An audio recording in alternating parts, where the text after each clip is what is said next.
Barakallahu fikum. Kita tidak pernah tahu dan tidak usah menebak-nebak, tapi bagaimana kemudian kita harus bersikap ya terkait apa yang kemudian terjadi pada diri kita. Yang pertama, pada diri kita. Kalau itu pada diri kita, maka kita sebagai seorang mukmin bermuhasabah boleh jadi itu dosa kita, karena kita tahu, kita yang paling tahu tentang diri kita memang melakukan dosa, kita memang melakukan maksiat.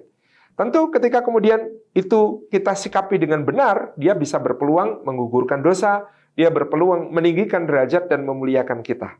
Jadi tidak ada masalah, apapun sebabnya, kalau kita sikapi dengan sebenar-benarnya, maka dia akan menjadi sebuah jalan bagi kita untuk diampuni dosa, ditinggikan derajat, mendapatkan pahala di sisi Allah. Kalau itu tentang orang lain, maka kita tidak boleh berprasangka buruk kepada orang yang terkena musibah. Ya. Bahkan kita harus berprasangka baik. Masya Allah, beliau diuji dengan ujian yang berat, itu pasti karena kapasitas keimanannya yang lebih daripada kita. Kalau kita mungkin nggak akan sanggup diuji dengan ujian yang sedemikian itu.